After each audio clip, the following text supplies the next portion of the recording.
Hello，大家好，又嚟到新聞大排檔。影帝黃秋生今日去到呢個灣仔啊，15號啊，到灣仔香港演藝學院出席恩師 King Sir 鍾景輝嘅追思會啦。佢接受訪問嘅時候感激 King Sir 當日俾佢補考嘅機會，先有今日嘅演藝生涯。係啊，如果冇佢，就冇黃秋生今日。追思會上面啊，King Sir 生前最深愛嘅戲劇之一啦，有呢個小城風光嘅風格，就作為呢個主軸。黃秋生表示大家都表現得好落力，一條心為 King Sir 辦一個係好值得紀念嘅一個追思會啦。佢話黃秋生話一開始已經好感動啊，差啲喊出嚟。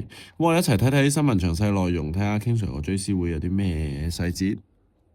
唔該晒大排檔主持，歡迎大家再次返嚟大排檔。開始前請大家訂閱同讚好呢條影片，有意見歡迎下面留言。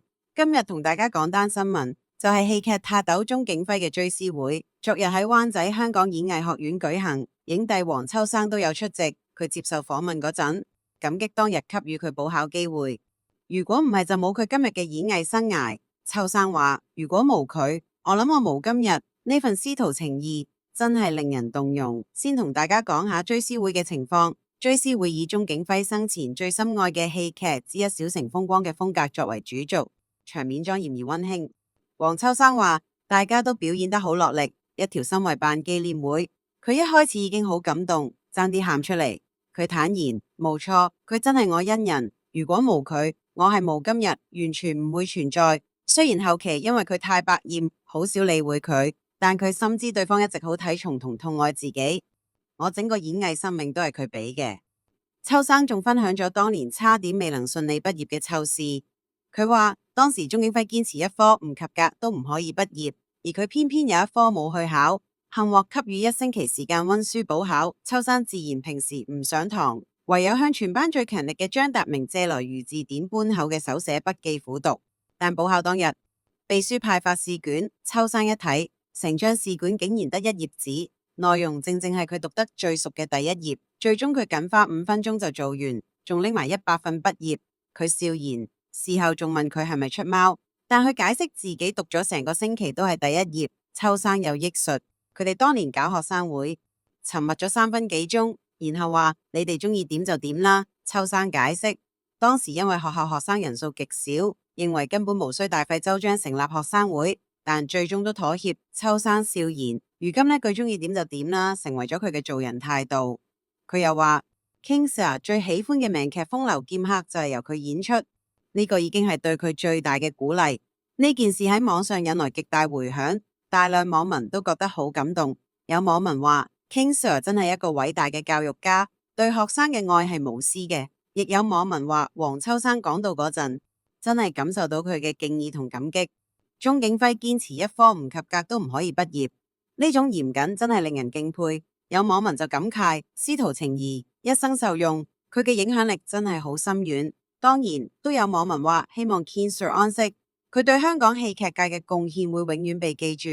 講到呢度，我想同大家深入分析幾個層面。第一，呢件事凸顯咗師徒傳承嘅重要性。作為香港戲劇界嘅泰斗，佢嘅教學方式同對學生嘅關愛，影響咗一代又一代嘅演藝人才。黃秋生就係其中一個最好嘅例子。佢對 King Sir 嘅感激，唔只係因為當年嘅補考機會，更加係因為佢演藝生命嘅啟發同栽培。呢件事提醒我哋，一位好老師嘅影響力可以超越課堂，影響學生嘅一生。第二，呢件事都帶出咗嚴謹教學嘅價值，堅持一科唔及格都唔可以畢業，呢種嚴謹嘅態度，反映咗佢對教學質量嘅要求。即使係黃秋生咁有天分嘅學生，佢都唔會放寬標準，呢種嚴師出高徒嘅精神，值得所有教育工作者學習。第三，呢件事都令到我哋欣賞黃秋生嘅感恩之心。黃秋生作為影帝，地位崇高，但仍然對當年嘅恩師念念不忘，更公開表達感激。呢種飲水思源嘅態度，令人敬佩。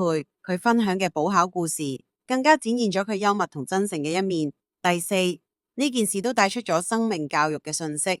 King Sir 嘅離世，令到大家有機會回顧佢嘅一生同貢獻。佢嘅教學理念同對學生嘅關愛，成為咗一個活生生嘅生命教育教材。呢件事提醒我哋，一個人有價值嘅地方，唔只在於佢嘅成就，更加在於佢對其他人嘅影響。其實 King Sir 嘅一生，正正係一個關於奉獻同傳承嘅故事。佢將大半生奉獻俾戲劇教育，培育出無數優秀嘅演藝人才。佢嘅離世係香港戲劇界嘅重大損失，但佢嘅精神同理念會透過佢嘅學生繼續傳承落去。總結今日呢單新聞，鍾景輝追思會上，黃秋生嘅真情流露，令人感受到師徒之間嘅深厚情誼。King Sir 嘅教學理念同對學生嘅關愛，將會永遠留喺大家心中。願 King Sir 安息，佢嘅精神將會繼續影響香港戲劇界。好，今日講到呢度，你對 King Sir 同黃秋生呢段師徒情有咩感受？你覺得一位好老師對學生嘅影響有幾大？歡迎下面留言講下你嘅意見，記得訂閱同讚好。我哋下次再傾，拜拜。